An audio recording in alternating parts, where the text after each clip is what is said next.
ലോകത്തിലെ ഏറ്റവും മനോഹരമായ പ്രൊഫഷൻ ഒന്നാണ് സെയിൽസ്. ഗവൺമെന്റ് എംപ്ലോയേക്കാൾ അഭിമാനത്തോടെ നിൽക്കേണ്ടവരാണ് സെയിൽസുകാർ. ഈ നാടിൻ്റെ ഈ എക്കണോമിയെ മൂവ് ചെയ്യിക്കാൻ സഹായിക്കുന്ന ഒരാളായിട്ടാണ് എൻ്റെ അധ്വാനം ഞാൻ ഇവിടെ കൊടുക്കും തോറും ഈ നാട്ടിൽ പൈസ ഒഴുകുക. സ്മൂത്തായിട്ട് കച്ചവടം നടക്കുമ്പോൾ ഓഫറുള്ള സമയത്ത് ഓഫറിന് വേണ്ടി ആൾക്കാർ വന്ന് ഡീൽ ചെയ്യുന്ന സെയിൽസ് പേഴ്സൺ അല്ല. ദേഷ്യത്തോടു കൂടി വന്നിട്ട് സാധനമൊക്കെ വലിച്ചെറിഞ്ഞിട്ട് എനിക്ക് ഇഷ്ടപ്പെട്ടില്ല അല്ലെങ്കിൽ കളർ പോയി എന്ന് പറഞ്ഞ് നിൽക്കുന്ന ആ കസ്റ്റമറെ ഡീൽ ചെയ്യാൻ നമ്മൾ പഠിക്കുമ്പോഴാണ് നമ്മളൊരു നല്ല സെയിൽസ് പേഴ്സൺ ആകുന്നത്.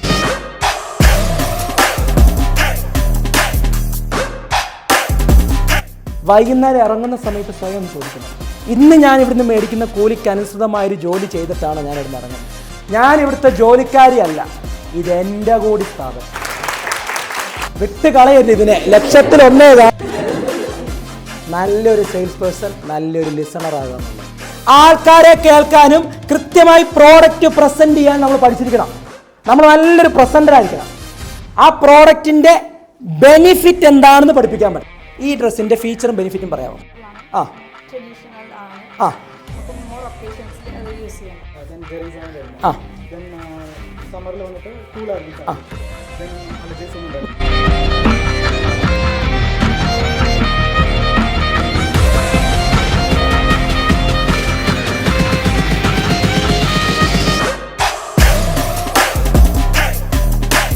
ഈ അനീഷിനെ ഒരു 2 മാസമായിട്ട് അറിയുള്ളൂ കേട്ടോ.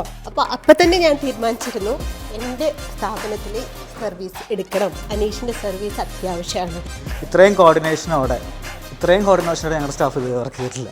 ഈ കോർഡിനേഷനോടെ നമ്മുടെ സ്റ്റാഫിനെ കാണാനുള്ള വലിയ സന്തോഷം. ഇത് സാധിച്ചു തന്നതിൽ വലിയ ഉപകാരമുണ്ട്. എനിക്ക് ഇവരെല്ലാവരും ഒന്നിച്ച് നിൽക്കുന്നത് കാണാനാണ് ഇഷ്ടം. ഒരു ഫാമിലി ആയിട്ട് ഒരു ലൈക്ക് സാറ് പറഞ്ഞ പോലെ ഒരു കോളേജ് ആയ പോലെ എനിക്കിവിടെ വരുമ്പോൾ. ഇപ്പോൾ ഈ ക്ലാസ് കഴിഞ്ഞപ്പോൾ എനിക്ക് വീണ്ടും എല്ലാവരും കൂടെ ഒന്നായി പോലെ ഫീൽ ചെയ്യുന്നുണ്ട്. എനിക്ക് വളരെ സന്തോഷമുണ്ട്. എല്ലാവരും ഇങ്ങനെ തന്നെ ഇരിക്കാനാണ് എനിക്ക് ആഗ്രഹം.